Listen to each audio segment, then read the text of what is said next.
حي على الفلاح.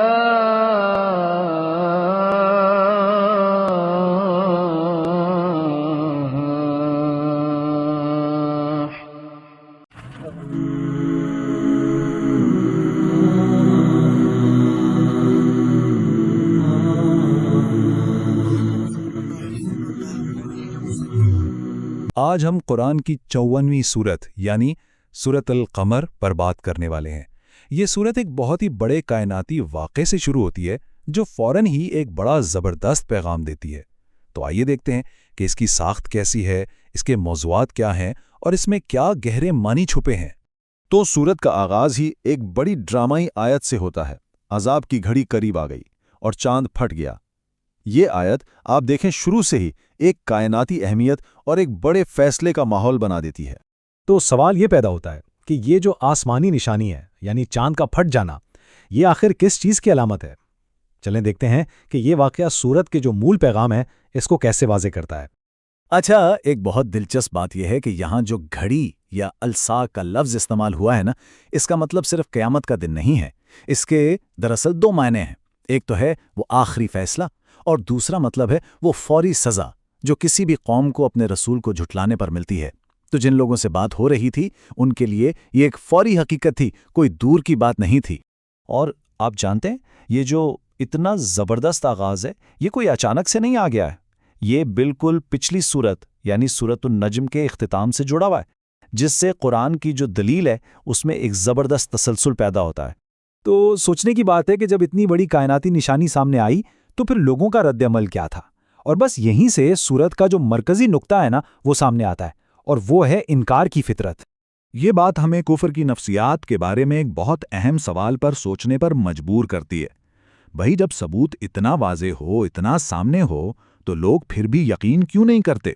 تو جب اس کا تجزیہ کرتے ہیں تو یہ بات سامنے آتی ہے کہ ان کے انکار کے پیچھے کوئی دلیل نہیں تھی، بلکہ وہ تو صرف اپنی خواہشات کے پیچھے چل رہے تھے۔ جب بھی کوئی نشانی دیکھتے تو اسے جادو کہہ کر ٹال دیتے۔ اچھا، اب اس انکار کے جواب میں سورت تاریخی ثبوت سامنے رکھتی ہے، اور یہ طریقہ آپ دیکھیں قرآن کی دلیل کا ایک بنیادی حصہ ہے کہ وہ ماضی سے سبق سکھاتا ہے۔ تو جو پہلی تاریخی مثال دی گئی ہے وہ ہے نوح علیہ السلام اور ان کی قوم کی، جنہوں نے بالکل ویسے ہی اپنے رسول کو جھٹلایا تھا جیسے اس وقت کے مخاطبین کر رہے تھے۔ یہ جو آیت ہے نا، یہ اس لمحے کو بیان کرتی ہے جب نوح علیہ السلام نے مسلسل خبردار کیا، لیکن جواب میں انہیں صرف مذاق اور دھمکیاں ملیں، اور پھر ایک مایوسی کے عالم میں انہوں نے اپنے رب سے دعا کی۔ اور پھر اس انکار کا نتیجہ کیا نکلا؟ ایک تباہ کن سیلاب، ایک ایسی مکمل سزا کہ وہ بعد میں آنے والی تمام نسلوں کے لیے ایک بہت واضح مثال بن گئی۔ اب ایک اور بہت ہی دلچسپ بات، ہر تاریخی کہانی کے بعد سورت میں ایک آیت ہے جو بار بار آتی ہے۔ تو سوال یہ ہے کہ وہ آیت کیا ہے اور اس کا اتنا گہرا مطلب کیا ہے؟ یہ آیت آپ سمجھے سورت کا ایک طرح سے مرکزی خیال ہے۔ یہ بار بار لوگوں کی توجہ اس طرف لاتی ہے کہ وہ مزید نشانیوں کا مطالبہ کرنے کے بجائے اس وحی پر غور کریں جو ان کے پاس پہلے سے موجود ہے۔ اس آیت میں ایک بہت اہم لفظ استعمال ہوا ہے، تیسیر۔ اس کا مطلب ہے قرآن کو نصیحت حاصل کرنے کے لیے بالکل موضوع بنانا، اور یہ صرف آسان بنانے سے کہیں زیادہ گہرا مطلب رکھتا ہے۔ تو پھر سوال یہ ہے کہ قرآن کو نصیحت کے لیے موضوع کیسے بنایا گیا؟ تو دیکھیں اس کے کئی طریقے ہیں۔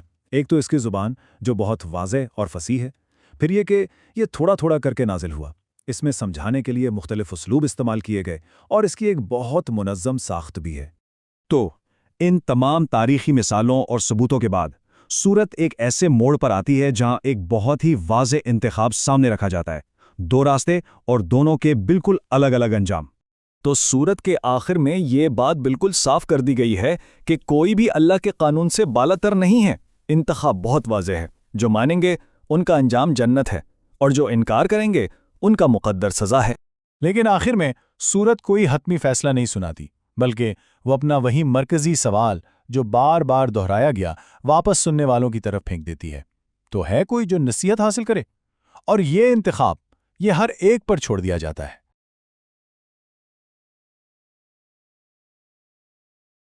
امام مالک رحمہ اللہ تعالی کا قول ہے، دنیا میں کوئی ایسا شخص نہیں ہے کہ جس سے اختلاف نہ ہو سکے سوائے آپ صلی اللہ علیہ وآلہ وسلم کے۔